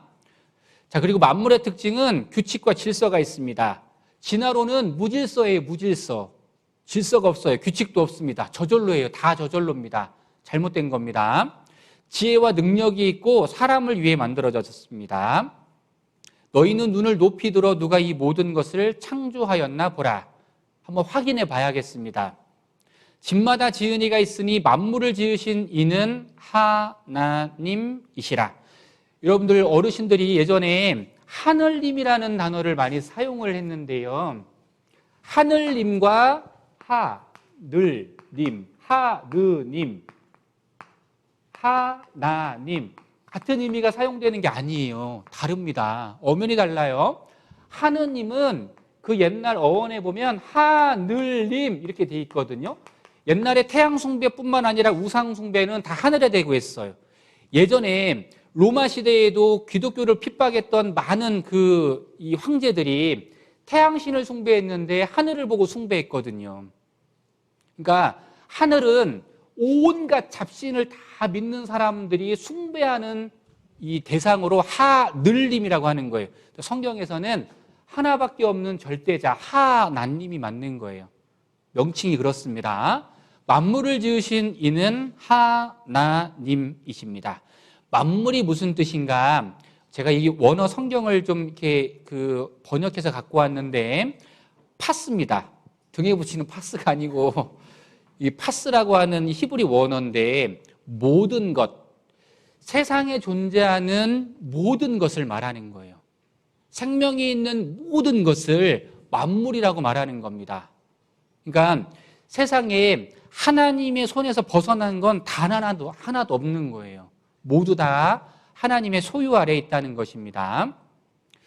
까치가 집을 지어요. 만물을 지으신 이는 하나님이시고 까치집은 까치가 지은 겁니다. 저절로 되는 게 하나도 없는 거예요. 여기는 개집이에요. 여기 하얀색 강아지 있잖아요. 강아지 집이 좋잖아요, 지금. 이 여인이 보통 여인이 아니에요. 힐튼 호텔의 상속녀입니다. 억대 부자예요. 여기도 저 푸른 초원 위에 그림 같은 집을 짓고 이 검둥이 개를 위해서 이렇게 지어놔서 대문도 있고요. 등도 달려 있습니다. 저절로 되었다고 믿지 않습니다. 주인이 만든 목적이 있어요. 시계입니다. 시계 안에도 정교한 부품들이 질비하고 있거든요. 저절로 된 것이 하나도 없습니다. 세상에서 가장 이 높은 빌딩들의 순위입니다. 여기 사우디아라비아의 제타타워라는 곳이 있는데 약 1000m 정도가 된대요. 어마어마하죠. 우리나라의 롯데월드타워는 555m인데요. 여기에 지금 위치하고 있습니다. 꽤 높은 곳입니다. 저절로 되는 것이 아니라 첨단 공법을 동원해서 정교하게 지어지는 거예요. 사람이 만드는 건축물도 정확하게 설계되었다면 우리가 살고 있는 우주와 지구는 더 정교하게 설계가 되어 있다는 것입니다. 비행기입니다. 우리 여기 대구에도 막 비행기 왔다 갔다 하는데요. 수많은 정교한 부품들이 이루어져 있어요. 이 만드는 사람들이 보통 기술 갖고는 어렵습니다. 능력과 지혜가 있잖아요. 하물며 만물에는 어떨까요? 여기 보면 드라큘라 시미아라고 하는 꽃이 있습니다. 난꽃이거든요. 사람이 이 꽃 만들 수 있습니까? 21세기에 과학이 발달한 우리 시대에요. 이런 꽃 하나 만들어낼 수 있습니까? 불가능한 일이에요. 이 꽃이거든요. 금어초입니다. 금어초가 이 시들기 전에는 아름다운 꽃인데요. 시들면 해골 모양으로 변하는 거예요. 사람이 인생을 담고 있잖아요. 사람이 이런 꽃을 하나 만들 수 있습니까? 불가능한 일이라는 겁니다. 천사난초입니다. 천사의 모양을 하고 있죠. 정교하게 만들었습니다. 이건 시계초예요. 시계 모양 같죠? 시계초입니다. 어떻게 사람이 이렇게 만들 수 있습니까? 불가능하거든요. 만물을 지으신 이는 하나님이셔요. 하나님은 능력과 지혜와 솜씨가 있습니다. 여기 이탈리아 수학자 피보나치라는 사람은 이 수학자인데요. 만물을 이렇게 쭉 연구해 보니까 규칙이 있었다는 겁니다. 하나님을 믿는 사람이거든요. 이건 규칙이 있다. 질서가 있다. 이건 하나님의 솜씨가 틀림없다. 연구해서 발견한 수열이 있습니다. 피보나치 수열이라는 건데요. 다음과 같습니다. 앞에 있는 숫자랑 더해서 나오는 숫자들의 이 합, 열거, 이걸 피보나치 수열이다. 모든 식물과 모든 이 생명체는 이와 같은 수열로 이루어져 있다. 이걸 발견해낸 거예요. 1 더하기 1은 2, 1 더하기 2는 3, 2 더하기 3은 5, 3 더하기 5는 8, 8 더하기 5는 13. 이와 같은 숫자로 이 식물이 존재하고 있다는 걸 발견해냈어요. 여기 보면 이 붓꽃이라고 하는 게 3장짜리입니다. 5장 채송화, 동백, 야생, 장미, 8장 모란과 코스모스, 13장 금불초, 금자나, 21장 치커리, 34장 질경이. 그래서 우리 4장짜리가 잘 안 나오는데 클로바 할 때요, 네잎 클로바가 행운이라고 하잖아요. 희귀성 때문에 그래요. 원래는 안 나오는데요. 이 4장 찾기가 어렵잖아요. 가치가 이제 있기 때문에 행운이라고 하는 이 이름이 붙여져 있는 겁니다. 나중에 이제 여기 요즘에 가면 장미도 많고 하니까요. 한번 확인해 보세요. 옛날에 이런 거 막 꺾어다가 막 진짜 좋아한다, 안 좋아한다 막 이렇게 하잖아요. 네, 다 이렇게 돼 있어요. 4장, 5장, 8장 이렇게 돼 있습니다. 그래서 피보나치 수요를 조금 더 연구해 보니까요. 공식을 넣어서 보니까 결국 세상에서 가장 아름다운 비율은 1:1.618이라고 하는 황금비에 다다른다는 연구 결과가 있는데 1:1.618은 하나님이 주신 비율이에요. 그러니까 하나님이 만드신 작품에는 다 이 비율이 있는 겁니다. 그래서 아름다운 거예요. 한번 확인해 볼게요. 해바라기입니다. 해바라기가 이렇게 있는데요. 그냥 씨가 심어져 있는 게 아니라 이렇게 돼 있다. 이렇게 1, 3, 1, 2, 3 다 규칙이 있다는 거예요. 나중에 해바라기 꺾어서 한번 세어보세요. 다 이와 같이 돼 있는 거예요. 질서가 있는 겁니다. 이게 피보나치 수열 피보나치가 발견한 정교한 질서와 규칙이 있다는 걸 설명하고 있어요. 여기 솔방울인데요. 솔방울도 그냥 생긴 게 아닙니다. 보니까요. 시계 반대 방향으로 13개, 여기 시계 방향으로 8개가 있어요. 피보나치 수열을 그대로 따르고 있는 거예요. 그냥 무심코 지나쳤던 이 솔방울도 규칙이 있었습니다. 코스모스인데요. 코스모스 안에 이렇게 보니까요. 우연히 봤거든요. 옛날에 이 코스모스 갖다 장난을 많이 쳤는데 중간에 딱 보니까 이 안에 뭐가 있냐면 별이 있어요.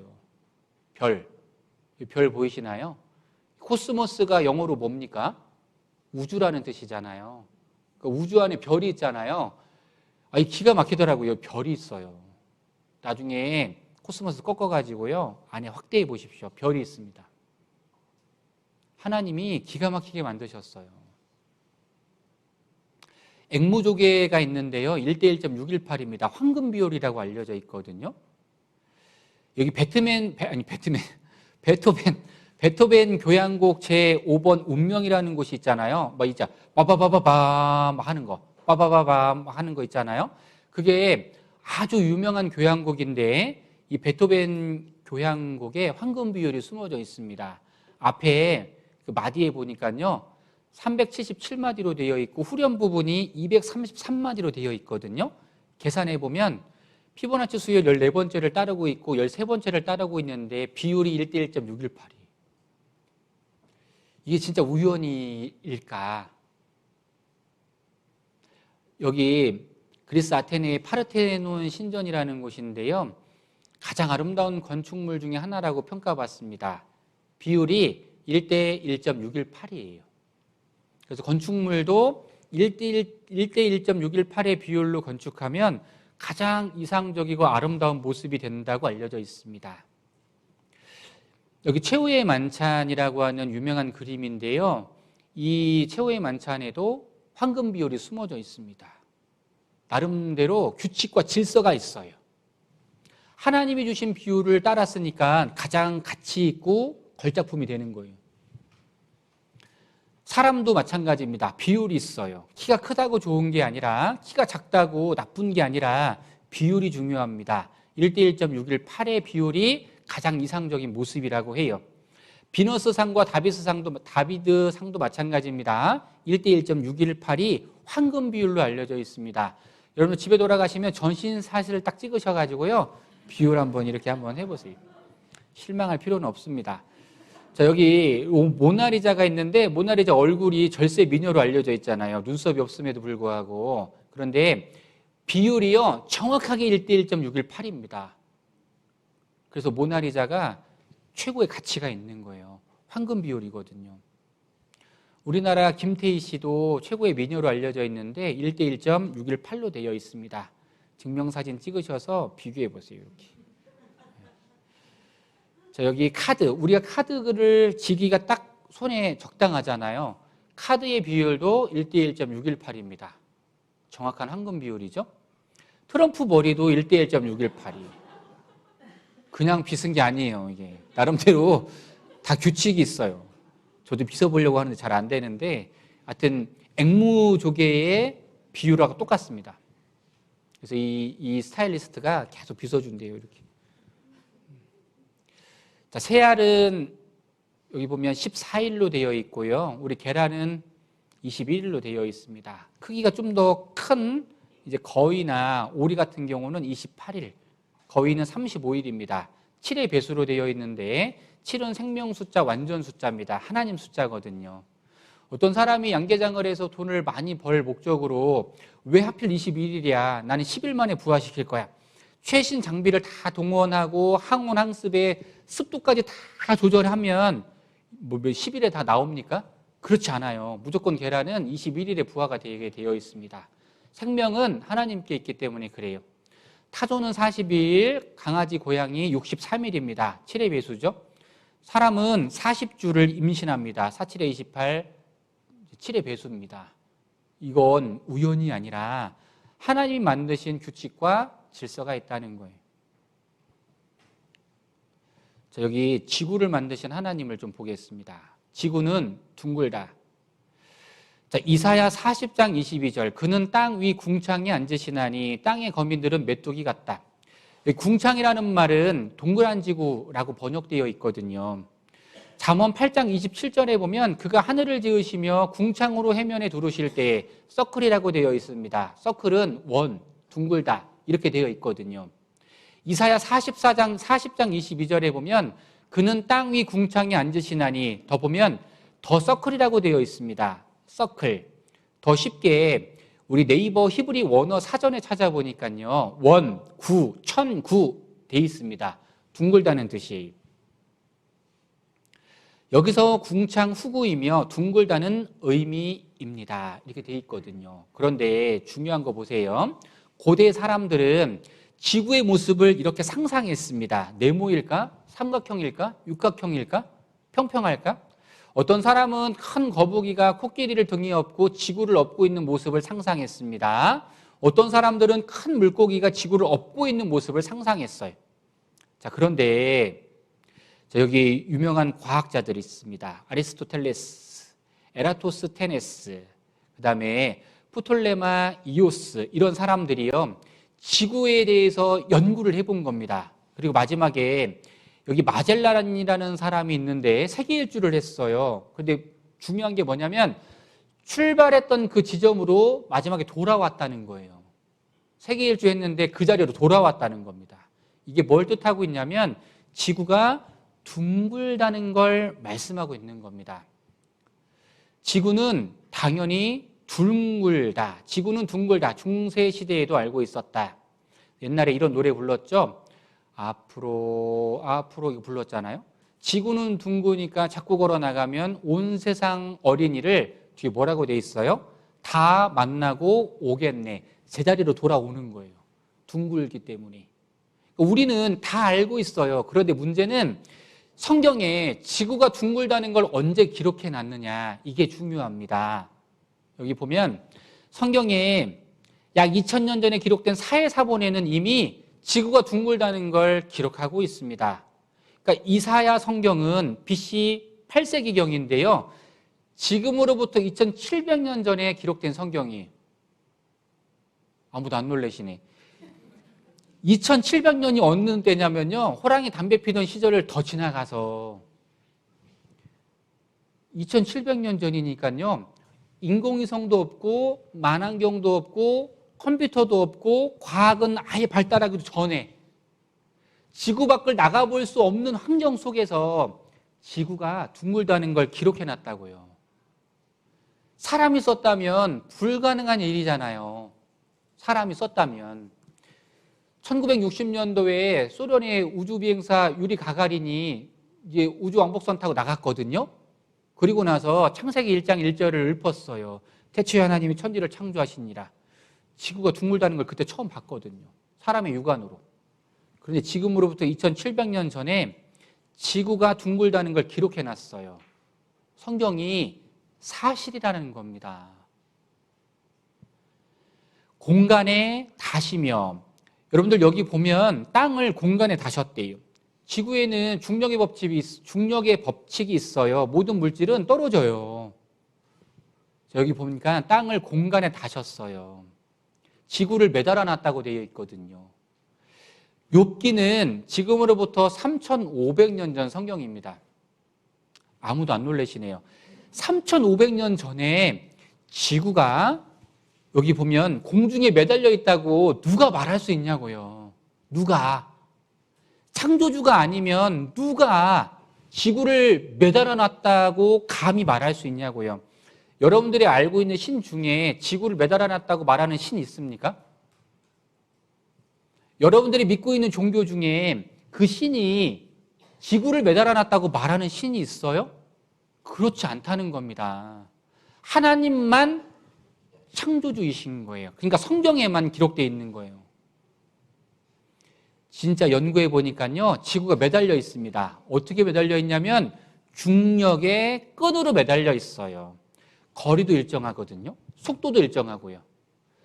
태양과 지구와의 거리가 조금만 가까우면 타 죽고요. 조금만 멀어지면 얼어 죽거든요. 정확하게 그 거리를 유지하고 있는 거예요. 중력의 끈으로. 이게 과연 우연이겠느냐? 그렇지 않다는 거예요. 세계적인 천재 과학자 하나님. 여기 오바다서라고 하는 성경이 있는데요. 이런 말씀이 있어요. 내가 독수리처럼 높이 오르며 별 사이에 깃들지라도 내가 거기서 너를 끌어내리리라. 나 여호와가 말하였느니라. 여러분들 한번 잘 생각해 보세요. 독수리처럼 높이 오르며 별 사이에 깃드는 거. 이거 뭐라고 할까요? 며칠 전에 쐈잖아요. 우리나라에서. 그래요. 인공위성이에요. 이 오바다서에서 미리 예언하고 있거든요. 나중에 우주에 올라가서 별 사이에 깃들어서 막 활동하잖아요. 지금 인공위성이. 어떻게 알고 기록해 놓으셨을까요? 하나님은요, 모든 걸 다 아셔요. 주인이시거든요. 인공위성입니다.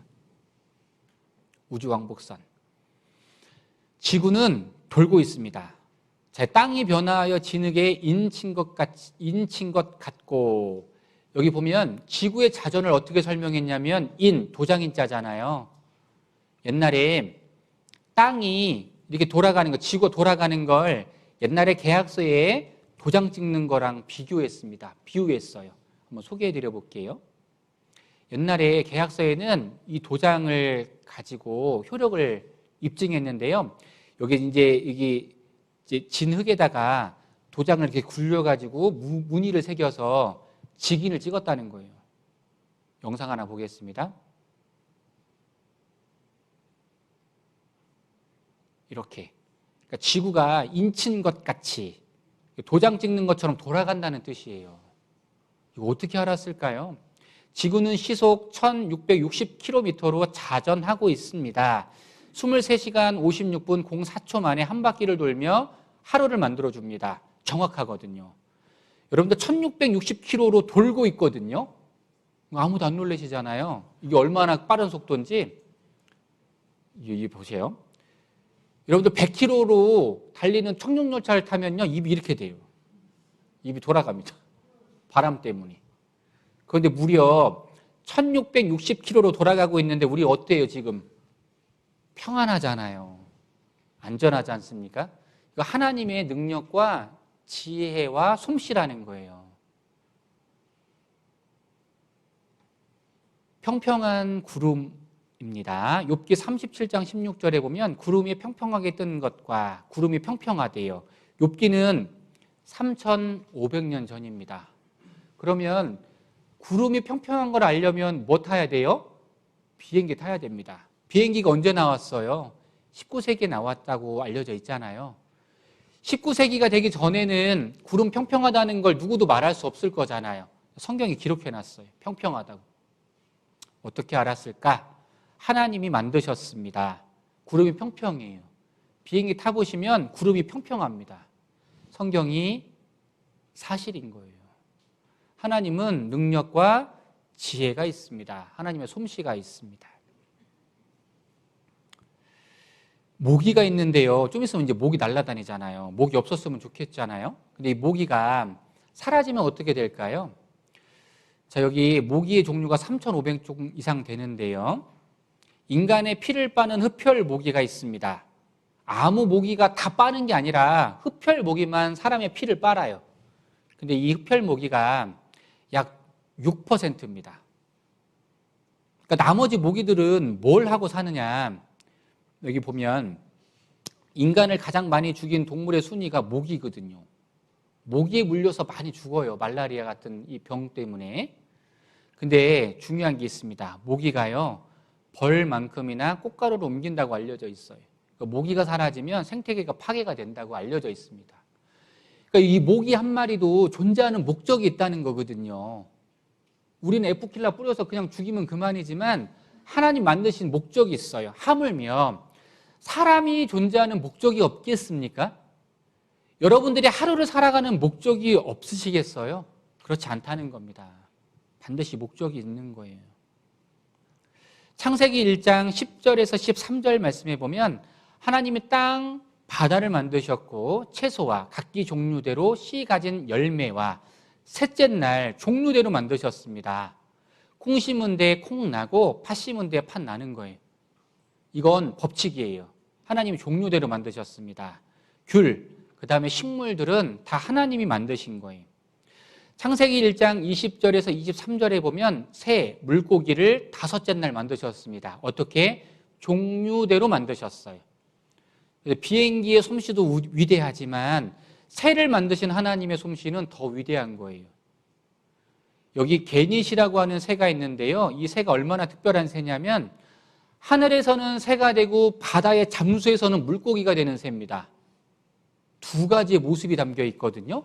이건 두고두고 신기해서 한번 보겠습니다. 게닛은 부감을 통해 어두운 바닷속을 들여다보며 녀석들은 대부분의 새와 달리 눈이 얼굴 앞 게닛들이 사냥감을 발견했습니다. 녀석들은 정어리를 사냥하러 나왔지만 녀석들의 눈에 들어온 것은 수천 마리의 고등어떼로 고등어는 더 커서 사냥하기가 어렵습니다. 고등어떼가 마침내 수심 9m 깊이까지 올라왔습니다. 게닛들이 최강의 무기를 준비하는데 녀석들은 약 30m의 상공으로 올라가 탄력과 중력을 최대한 활용하려고 합니다.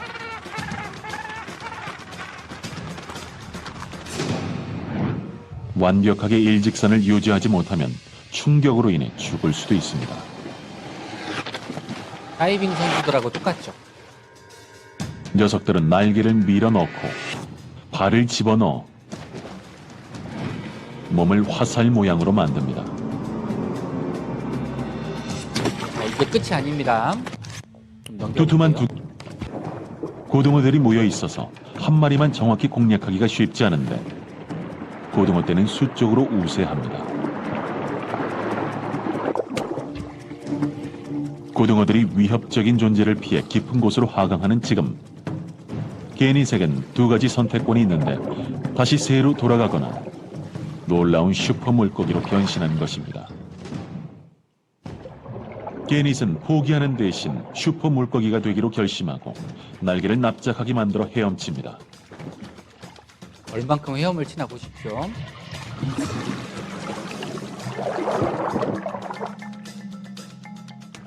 숨을 멈춘 채 수심 18m까지 도달할 수 있는 게닛. 18m면요, 여러분들 웬만하면 들어갈 수 없는 곳이에요.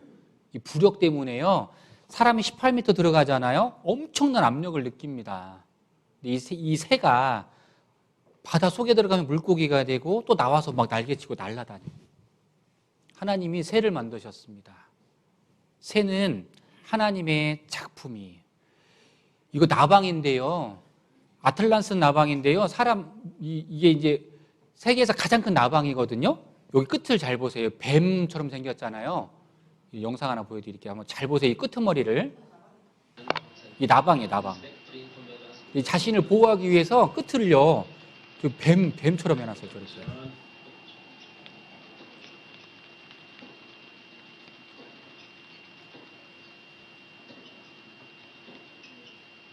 뱀 같죠? 이렇게 해서 자기를 보호하고 있는 거예요. 천적으로부터. 이 나방도 하나님 만드셨거든요. 종류대로 만드신 겁니다. 사람이 이렇게 무늬를 새길 수 있겠습니까? 그렇지 않다는 거예요. 하나님은 능력과 솜씨가 있습니다. 자, 그리고 여기 보면 창세기 1장 24절, 25절에 보면 짐승을 종류대로, 육축을 종류대로, 땅에 기는 모든 것을 종류대로, 자, 종류대로 만드셨어요. 닭이잖아요. 우리 닭 언제 막 우리 일상에서 막 치킨 많이 드시고 머리 좀 안 좋으신 분들에게 막 뭐라 그래요? 야, 막 하잖아요. 근데 이제 이 닭머리가요, 굉장히 정교합니다. 그리고 이 닭이요, 보통 정교한 기술을 갖고 있는 게 아니에요. 여기 한번 보겠습니다. 사람은요, 이 촬영을 하는데 흔들려가지고 정교하게 고정된 상태에서 고속 촬영이 불가능한데 닭이요, 목이 안 움직여요. 영상 하나 보겠습니다.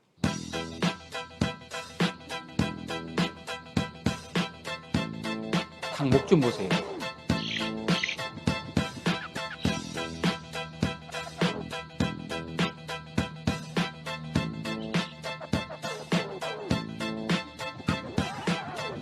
가만히 있잖아요, 그렇죠? 그래서 이 닭을 이용해서 Hi guys, I'm Dave, I'm the 카메라맨을 cameraman. 시킨 거예요. I've been doing it professionally for some time now. I'm always trying to find new and exciting ways of improving my craft. Welcome to my little man cave. This is where I create shot. The holy grail is to get that. As I move his body. Tried it on my own chicken Lizzie, and I was surprised it actually did work. I came up with a number of different prototypes, and what I was looking for was something that was flexible, super lightweight. Let me give you a quick demonstration. The effect is 고속 촬영이 amazing. 가능하게 된 The 겁니다. jobs have been coming in like crazy. I don't ever leave her at home anymore.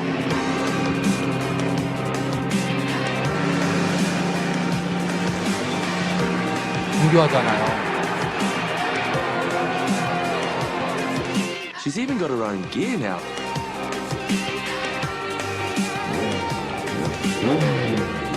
Come on, Lizzie, you can do this, girl.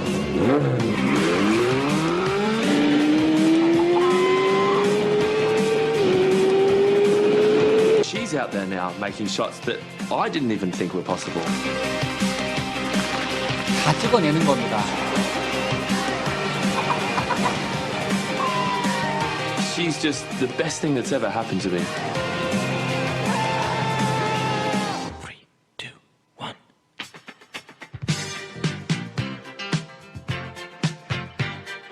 Upside down, boy, you turn me inside out and round. I said upside down, you turn. 나중에 닭 시골에 가서 한번 해보세요. 닭 목이요, 안 움직여요. 여기 보면 하나님이 새를 만드셨습니다. 이건 뭐냐면요, 여기 뭐 같이 보이세요? 이거 나무 잎사귀잖아요. 잘 한번 보세요. 벌레가 한 마리 있어요.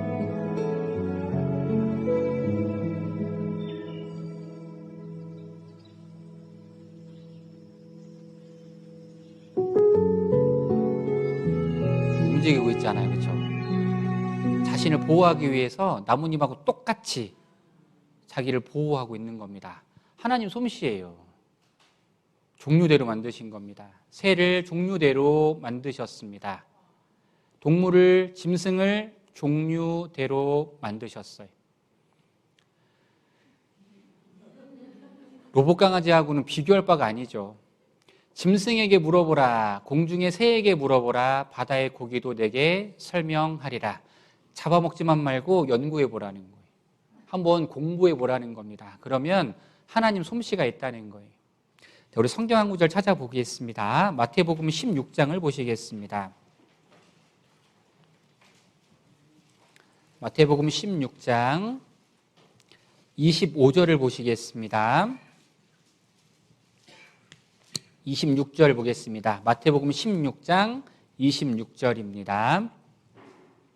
같이 한번 읽어보시겠습니다. 사람이 만일 온 천하를 얻고도 제 목숨을 잃으면 무엇이 유익하리요? 사람이 무엇을 주고 제 목숨을 바꾸겠느냐? 제가 오늘 첫 번째 준비한 시간은 다 끝났습니다. 좀 남았는데요. 내일 이제 하겠습니다. 제가 가능하면 9시 반을 넘기지 않고 좀 마치도록 할 텐데요. 여러분 한번 생각을 좀 잘 해보시면서 말씀을 좀 들어주시고 참여를 해주시기를 부탁을 드리겠습니다. 세상에서 가장 소중한 건 나예요. 오늘 1일차 말씀을 좀 정리해 보면 하나님이 계십니다. 하나님은 눈에 안 보이시는데 자신의 존재를 성경에 나타나셨습니다. 성경 말씀을 통해서 자신이 어떠한 분인지를 정확하게 묘사하고 있는데 하나님은 능력과 솜씨가 아주 많으신 분이라고 말씀하고 있는 거예요. 그래서 우리가 한 주 동안 성경 강연회를 참석하면서 그분의 능력과 지혜를 하루하루 알아가는 가운데 성경은 정말 사실이구나, 하나님은 정말 살아계시구나, 그거 알면 잘 들으신 거예요. 뿐만 아니라 하나님이 나에게 뭘 원하시는가, 그리고 인생의 해답은 어떻게 얻을 수 있는가, 그 해답을 해결할 수 있다면 여러분들 잘 들으신 겁니다. 저희가 잘 준비해서 도와드릴 테니까요. 우리 건강을 유지할 때 가장 힘든 거 뭐라고 했죠? 오는 거예요, 오는 거. 오는 게 제일 힘들어요. 그래서 오늘 오셨는데 내일 빠지시면 안 됩니다. 내일도 오시면 이제 팔부등선을 확 넘는 거예요. 그러니까 내일이 고비인데 내일 꼭 오실 거죠? 네. 그렇게 믿고 안녕히 또 돌아가시고요. 비가 오는데 안전운전 하셔서 귀가하시면 좋겠습니다. 같이 기도하고 마치겠습니다. 사랑이 많으신 고마우신 하나님 아버지 감사합니다. 오늘 성경 강연의 첫 번째 시간 하나님과 성경에 대해서 그리고 만물에 대해서 자세히 살펴보는 시간을 가졌습니다. 말씀 들은 많은 분들 일일이 기억해 주시고 그 마음의 문 열어주셔서 말씀을 잘 받을 수 있게 도와주시옵소서. 내일도 한 분도 빠짐없이 이 자리에 참석하실 수 있도록 하나님 발걸음 인도해 주시옵소서.